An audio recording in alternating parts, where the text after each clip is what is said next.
True Crime Cowboy.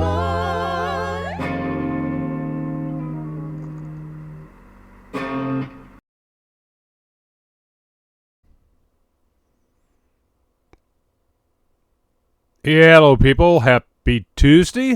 Hope everybody had a safe Halloween last night and no incidents or accidents or anything bad happen.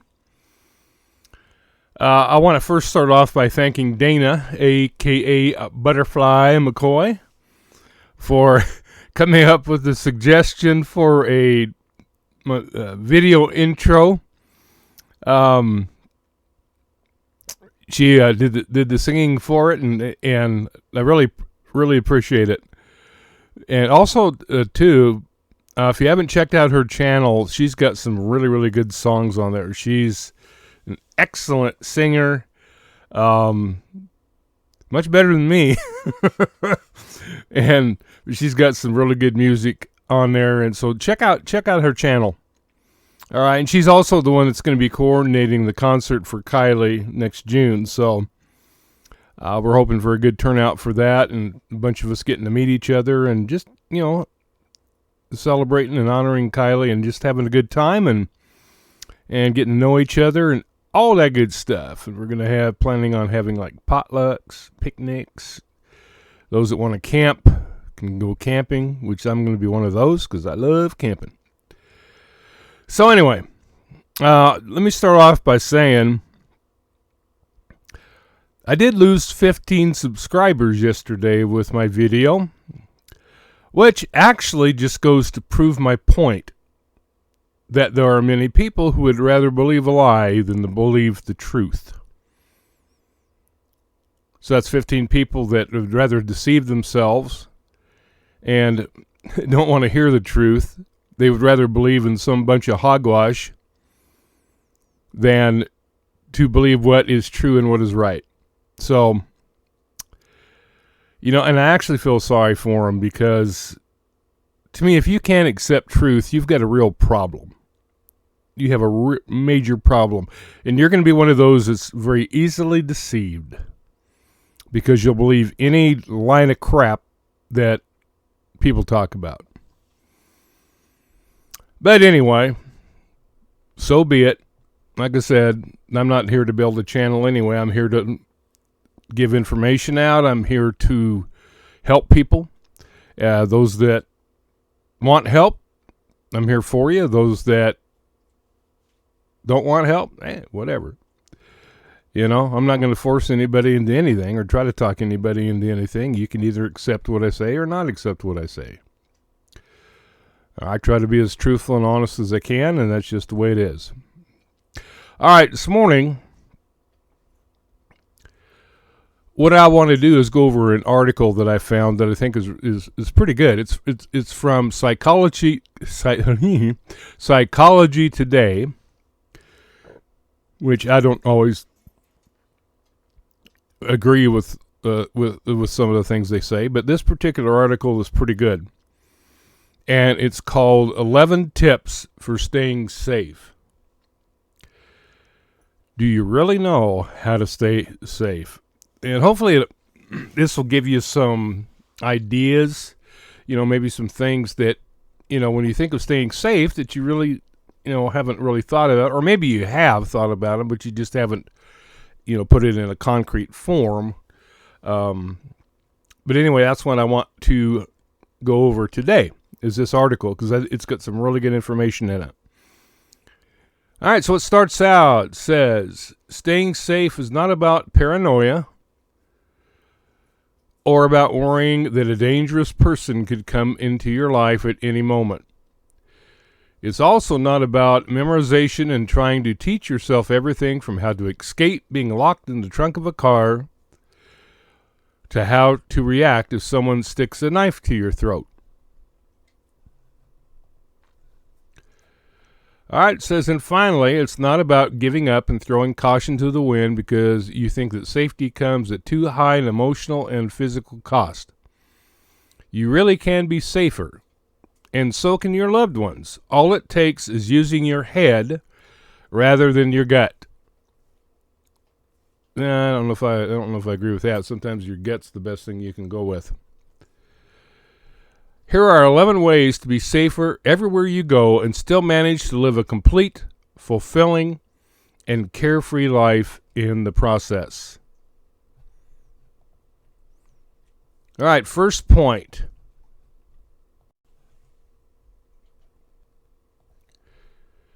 Study what people do, not how they make you feel. If someone is paying a lot of attention to your children, think about why. If a colleague drives erratically and runs red lights, think about what those driving behaviors might mean for how he treats other people and handles stressful situations in this life. If a girlfriend complains about all of her past lovers, and by the way, that goes for boyfriend too, girlfriend or boyfriend, complains about all their past lovers, consider what those complaints say about her. Read the behavior for signs into someone's personality, and you'll be able to spot dangerous people before it's too late.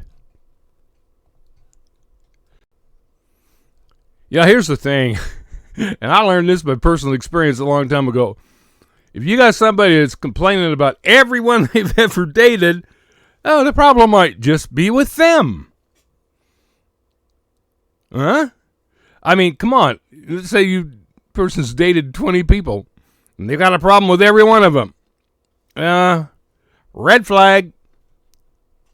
Because, you know what? Hey, you'd think at 1 out of 20 people that you'd be one of them that you could say something nice about.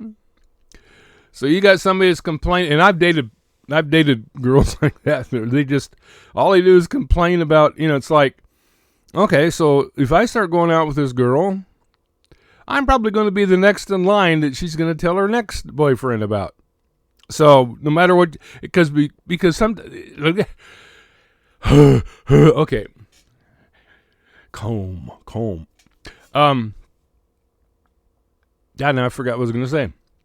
I know what it was. Sometimes it doesn't matter what you do. It doesn't matter how nice you treat somebody or what you do for them. Sometimes there are certain people that you just can't please. And I'm sure that every one of you listening to me has encountered somebody or dated somebody like that. No matter what you do, it's never good enough. No matter what you do, it doesn't please them. No matter what you do, they got to have something.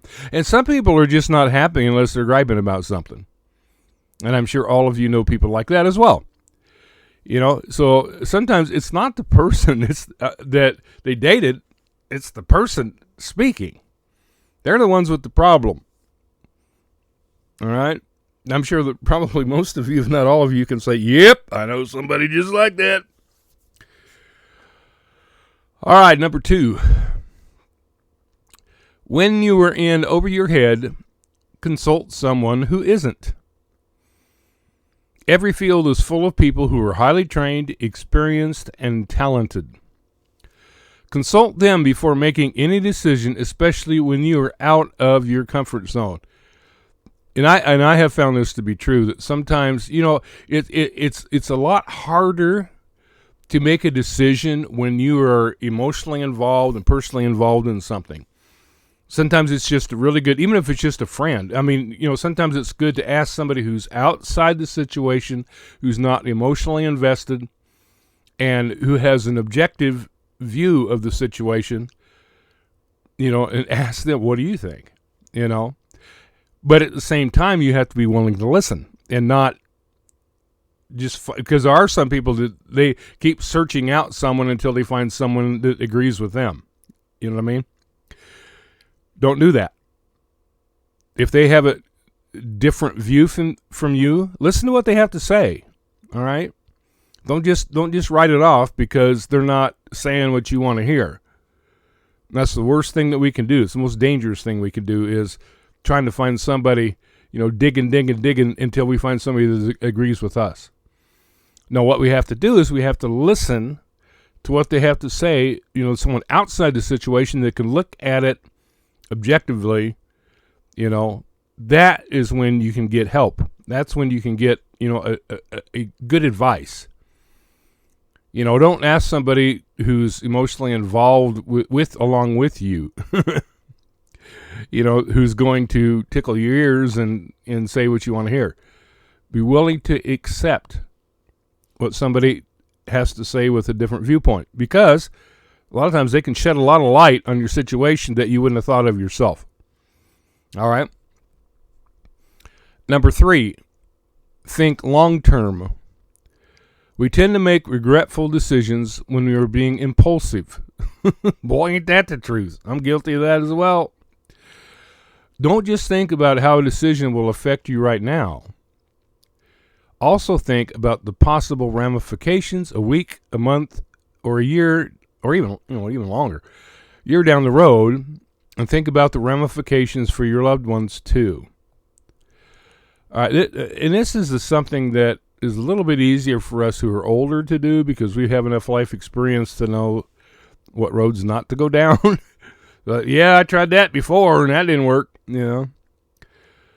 So so that's something that if only young people would really look at the situation and say, okay, yeah, this might be a quick fix, but how's this going to affect me, down the road?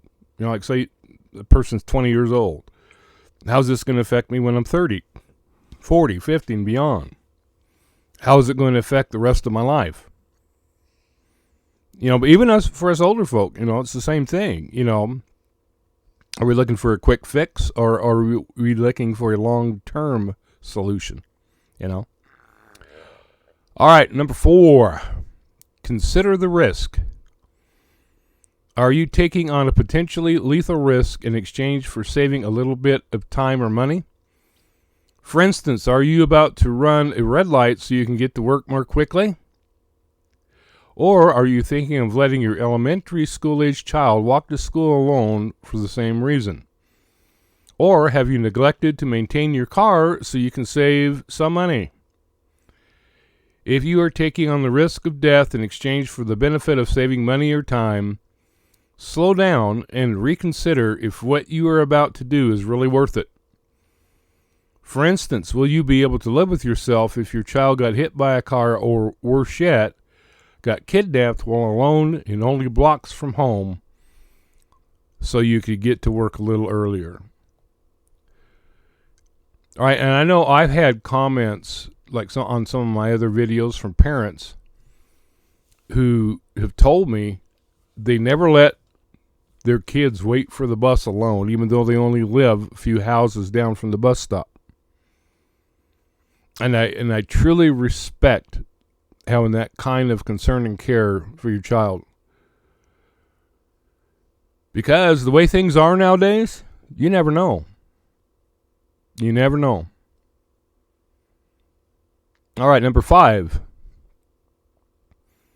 Make sure you thought of all the likely scenarios.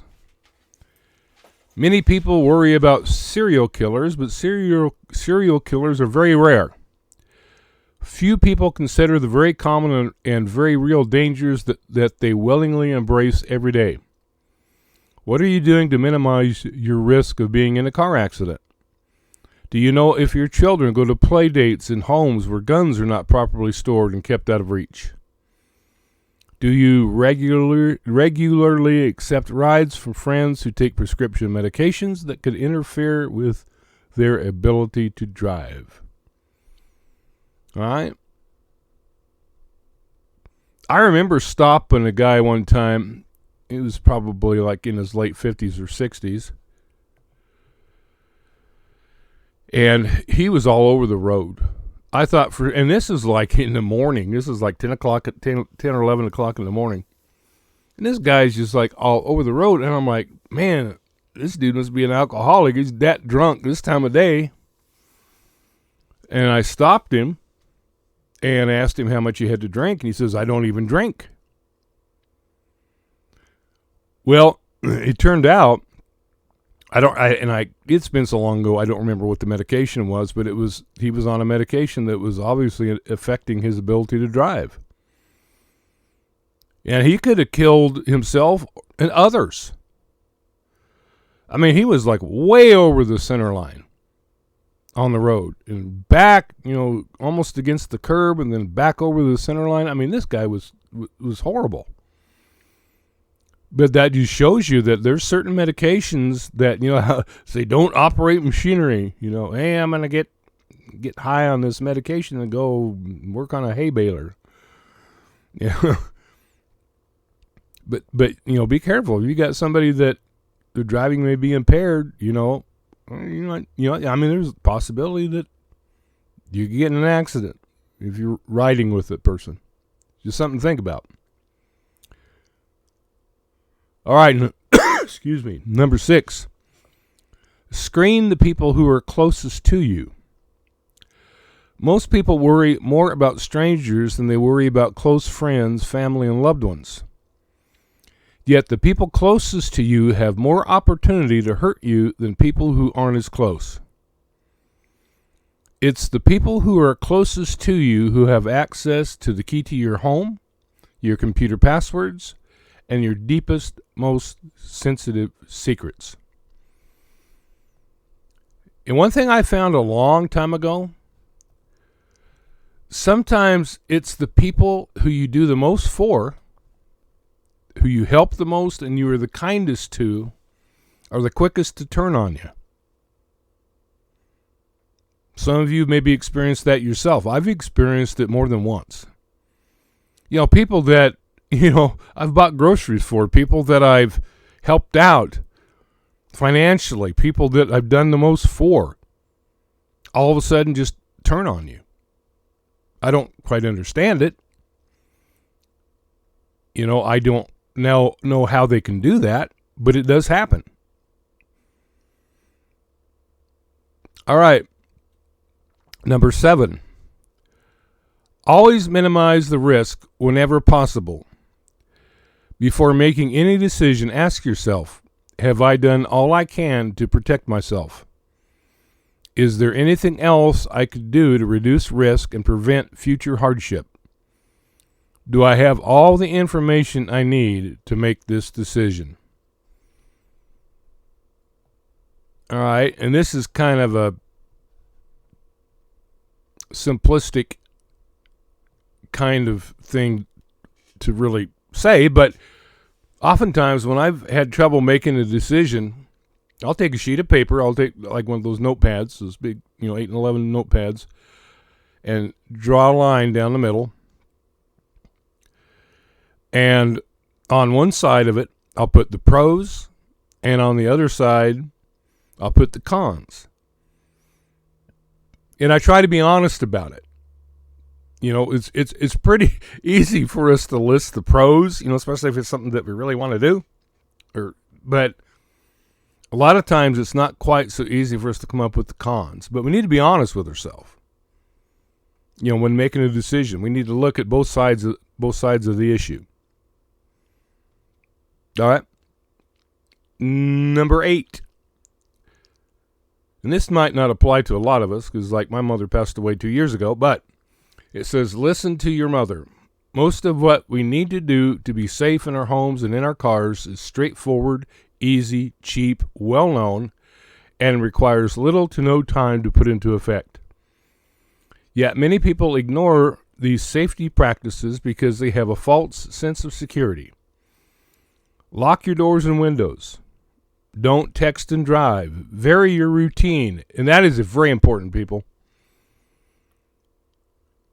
Vary your routine. Don't be predictable. Be aware of your surroundings. Don't become involved in a relationship with someone you think you can change. Now, I've seen this mostly from women. Guys, if we run into somebody that we don't agree with their moral standards, or we look at as being a little bit loosey-goosey. Now a lot of guys will take up with somebody like that short term just for the benefits, you know what I'm saying? But a lot of times I've seen so many times you see some guy and you'll see women going, I can change him. No. You're not going to change especially the older you get, you're not going to change them. All right? Don't fool yourself. Now, there may be the rare exception, but not only are those exceptions rare, they're very, very, very rare. Right? Don't you see somebody and you don't agree with their lifestyle, you don't agree with the things they do, you don't like the language that they use, blah, blah, blah. Don't get involved with them thinking you're going to change them, because it ain't going to happen. And too many people have found out the hard way. Well, I tried to change him, but he just wouldn't change. Duh. Oh, another thing, too, where it says, listen to your mother. My mom, of course, she was, very wise. She was involved with the court system for years and years. She knew people very well. And I learned to listen to her because a lot of times she'd tell me things, and of course at the time when she told me, I'd be like, you don't tell me what to do. But turned out she was right.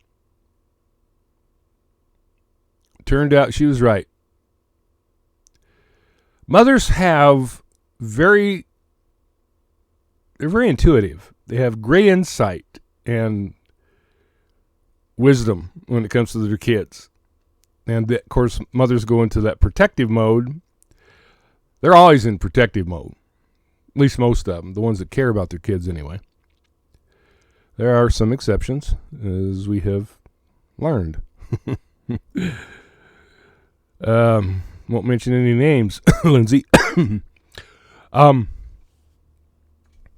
Yeah, but mothers have a sixth sense when it comes to keeping their kids out of danger. And there were times that mom told me stuff and I thought she was full of crap.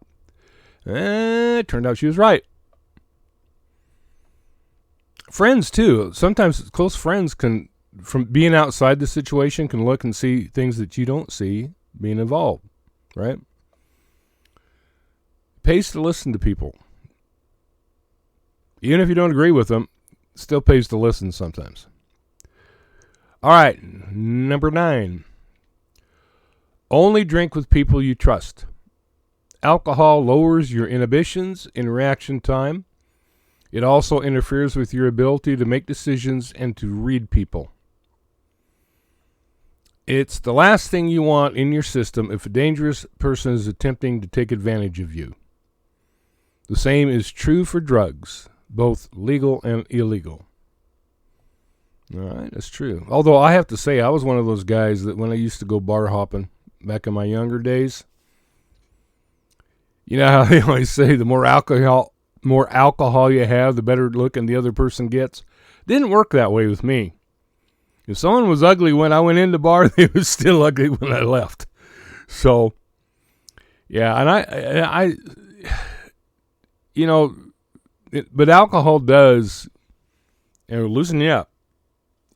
Makes you maybe make decisions that you wouldn't make if you were sober. So, don't be going. In fact, I would say if you're starting to date somebody new and you don't really know them yet, know much about them, I would suggest on the first date going to coffee. A lot of times they'll say, "Oh, go for coffee or go for drinks." I prefer to go for coffee, just simply because coffee's not going to lower your inhibitions, right? Or if you do go for drinks, maybe have 1-2 drinks at the most. And of course, that's going to depend on your body chemistry and how alcohol affects you, because maybe one drink, you're tipsy, especially if you're not used to drinking. So be very careful about that. All right, number 10. Reduce your vulnerabilities.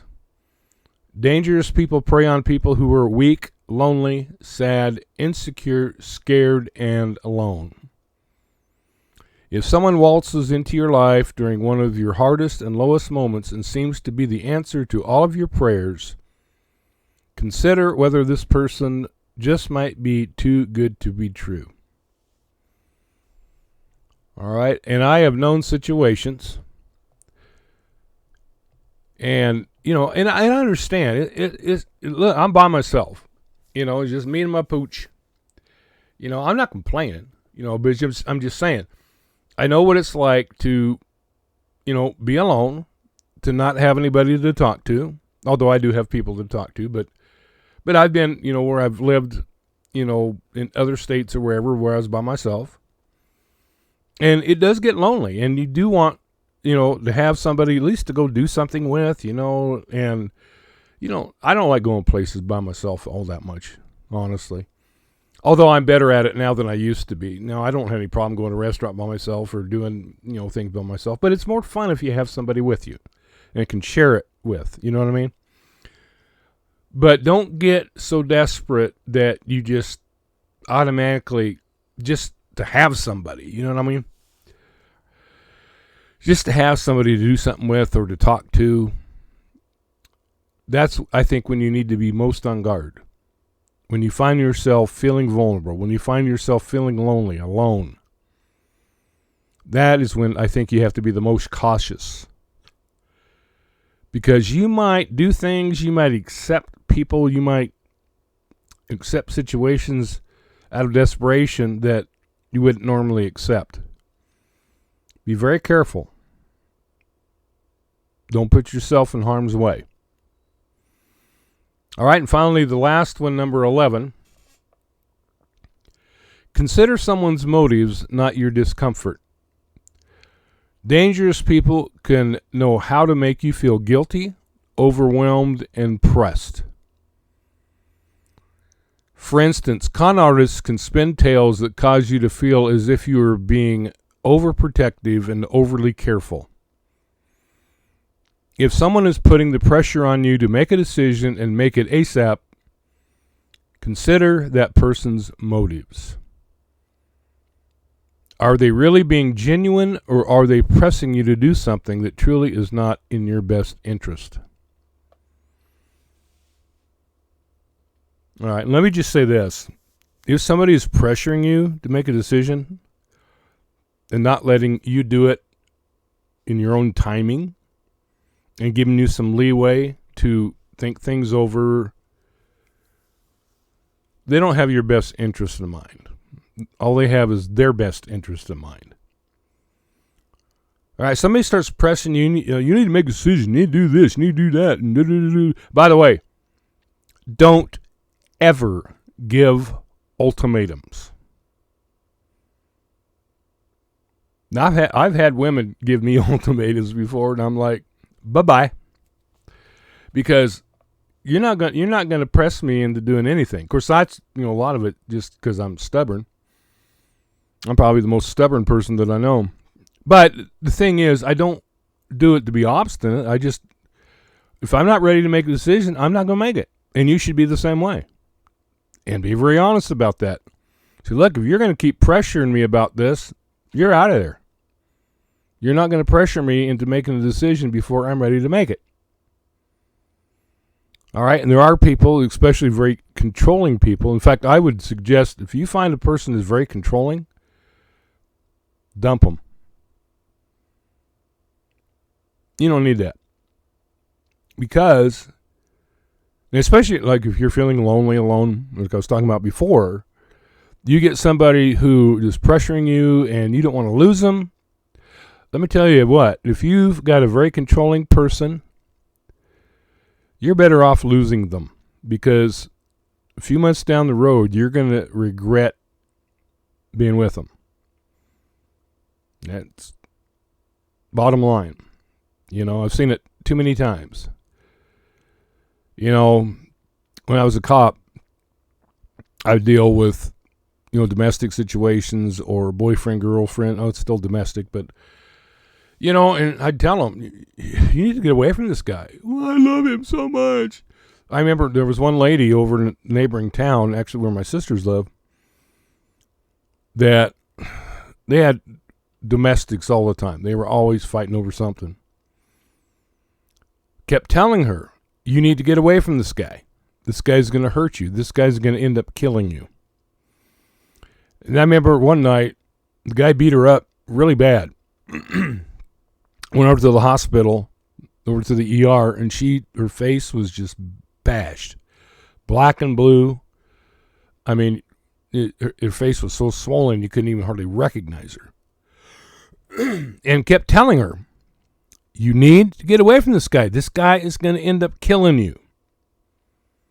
A couple months later, they got in a fight and ended up shooting her in the head and killing her.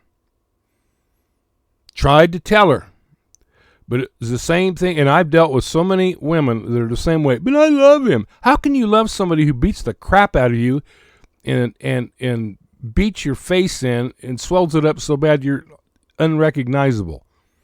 How is that love? How is that love? How can you love somebody who does that to you? I just don't see it any way possible. But it happens all the time. And it's so sad. So don't let anybody coerce you into anything. Look, if a person really loves you, if they really care about you, they will give you time. They will not rush you. If they really care about you, if they try to rush you, they try to coerce you, they try to get you to make a decision before you're ready, they don't care about you. They only care about themselves. Get away from them. I know it's hard sometimes when you're emotionally invested in someone, but look, down the road, you're going to be much better off. And here's the thing. The sooner you get rid of that person, the sooner you might just meet somebody who actually does care. All right, so that's it for today. I hope that there's been some very meaningful and helpful information in today's tip. And we will talk to you tomorrow. Have a great Tuesday.